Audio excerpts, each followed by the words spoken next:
Usted está viendo Aportando RD y tenemos ahora los análisis internacionales con el doctor Miguel Ángel Cordero. Doctor. Buenas noches, mi querida doctora. ¿Cómo está ese país? Interesante. Estuvimos, usted sabe, un día libre que fue el jueves pasado y la gente como que se aloca mucho yéndose para el interior y eso. ¿Y mañana otro día? Claro que sí, mañana domingo también se suma. Mañana un jueves como si fuera jueves Corpus Christi. Ese fue el jueves Corpus Christi. No, estoy mañana atrasado. domingo. Mañana domingo. Mire lo ¿verdad? que pasa, es que la gente hace puente. Tengo mi calendario loco. Es que hay gente que hacen puente. Hay gente que ya se fueron para el interior desde verdad, el jueves. Es verdad. Y mañana domingo vienen de regreso, lo que dificulta principalmente las vías del este y del norte. Hay gente que viene de Santiago, de Montecristi, de todas esas áreas, y los que vienen de Punta Cana y por ahí. Usted sabe qué pasa, doctora, que a mí los conflictos y las guerras me tienen la cabeza ya. y por eso que está pasando en Medio Oriente, a mí me tiene, porque tengo que mantenerme al tanto. Y estoy, óigame, viviendo lo que yo he denominado un síndrome de apocalíptico.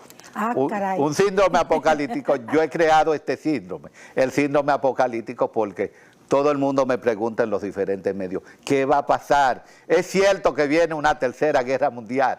¿Es cierto que viene una tercera guerra mundial, pero con un contenido atómico? Y digo, no es cierto, pero a uno como quiera se le queda eso en el inconsciente y le va trabajando. Doctor, yo recuerdo que en uno de los programas que nosotros tenemos allí todavía enganchados en YouTube, cuando se habló el año pasado, no sé si usted recuerda, de si era posible una tercera guerra mundial, usted decía que no, que no se habían dado las condiciones. Y lo sigo diciendo. En este momento sí. ¿Por qué? Lo sigo diciendo por el hecho de que no hay condiciones.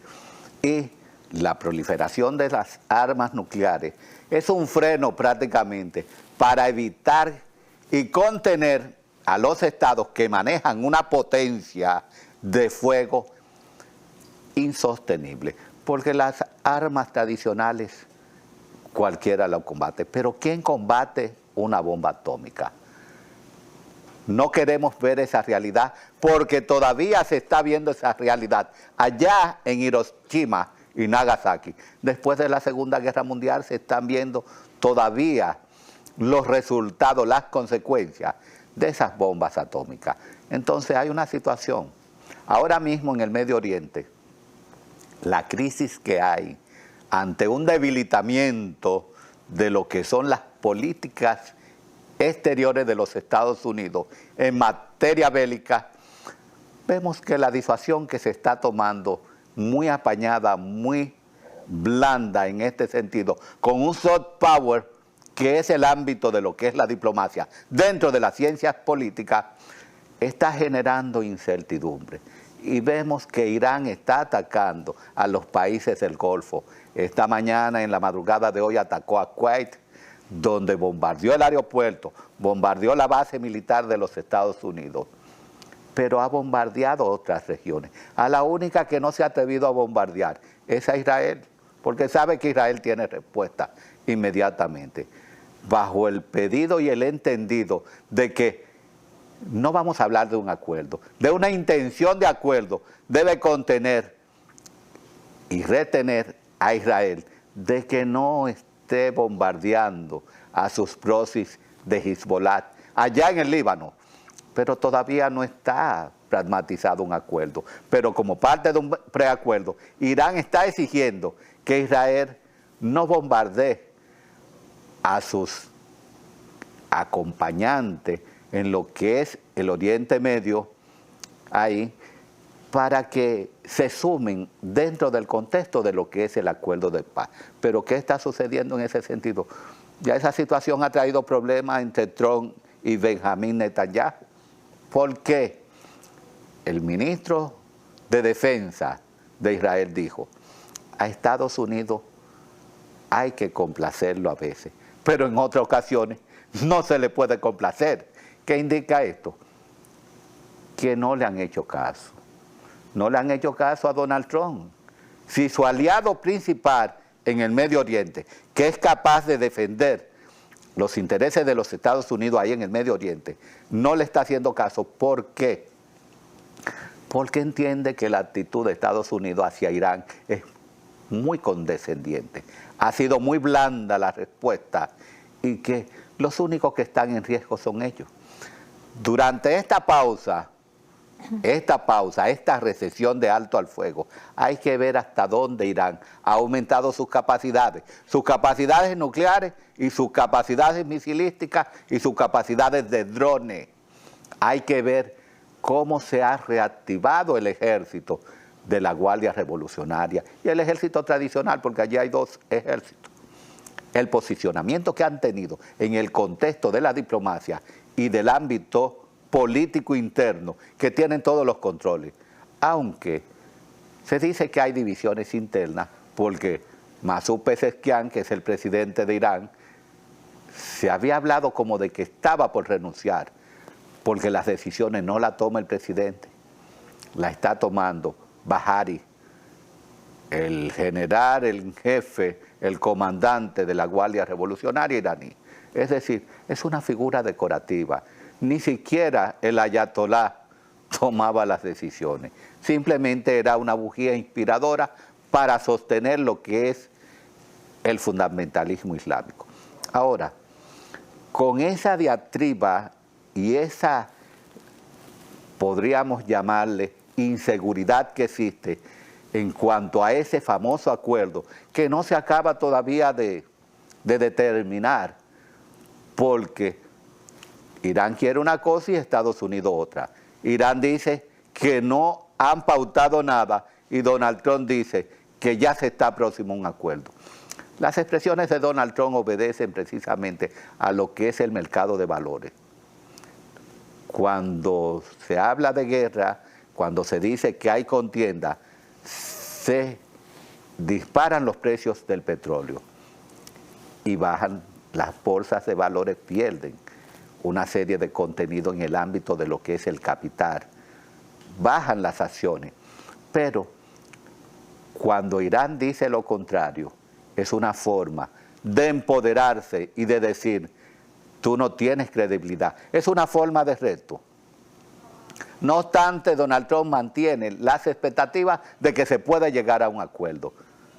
Y la gran pregunta que nos hacemos, ¿será un acuerdo tipo Obama del 2015? Un acuerdo que desconfiguró la realidad a través de una apertura al comercio y la entrega de unos fondos retenidos.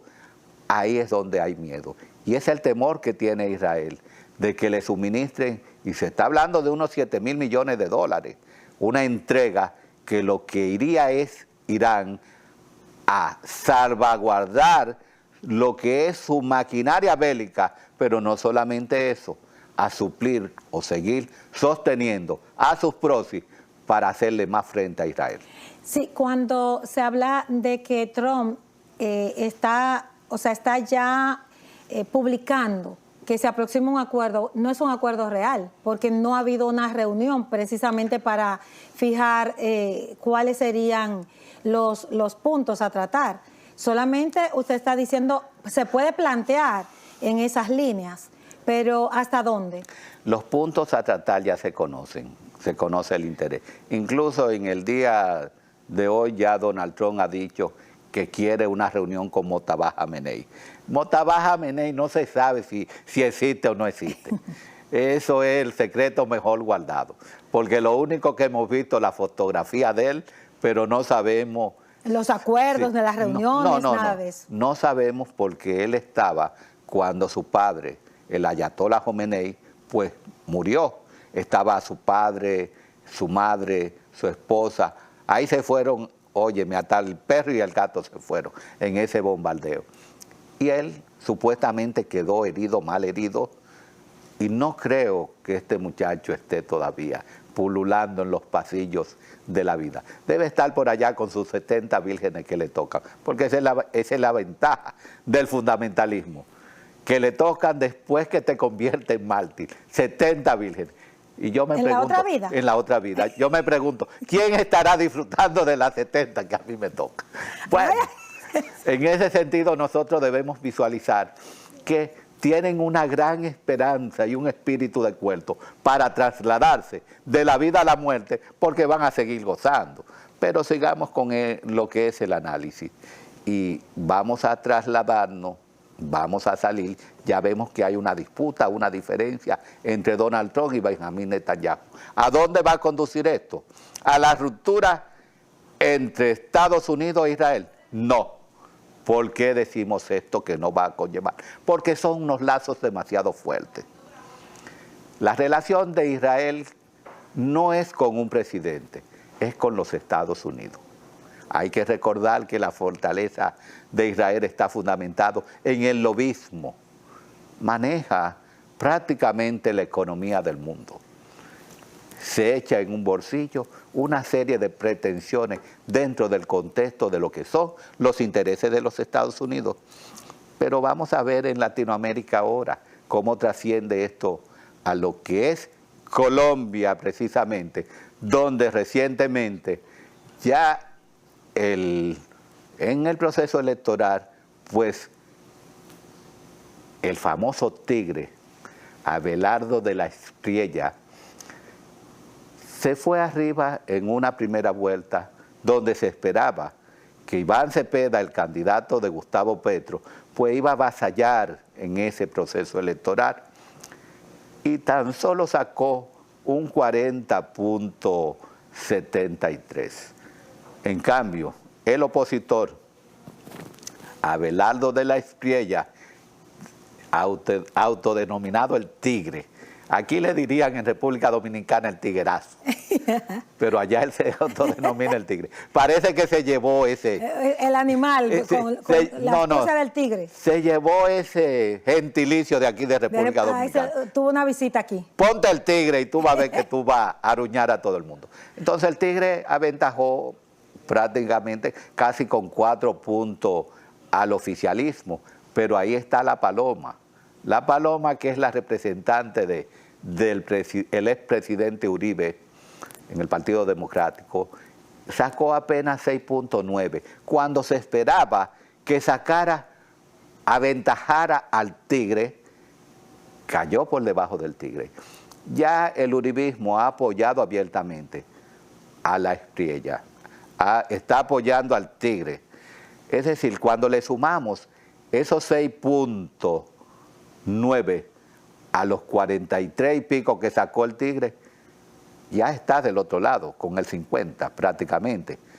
Ahora, Sergio, el que quedó en tercer lugar con un 4%, está indeciso porque ha hablado mal del tigre, de Abelardo de la Espriella. Ha hablado mal y no son amigos.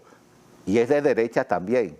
Algunos dicen, va a apoyar a Iván Cepeda. Señores, la derecha y la izquierda no se pueden encontrar en un proceso electoral, bajo ningún sentido.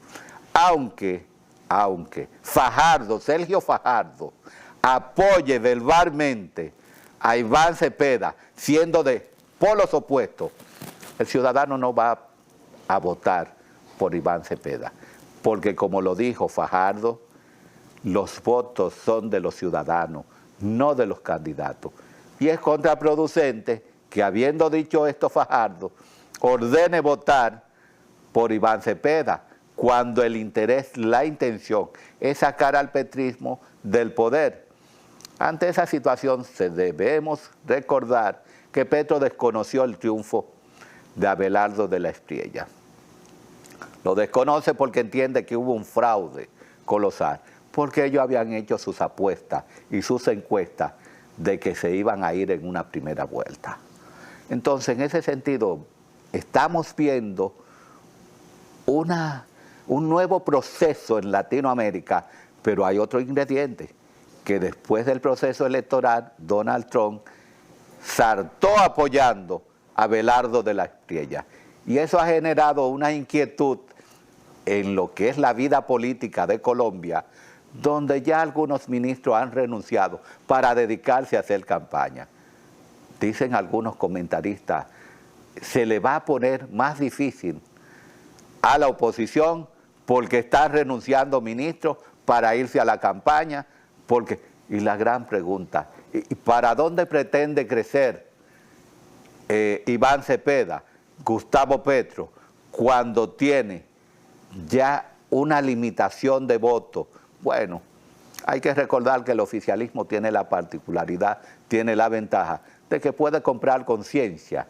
Con el poder se compra todo.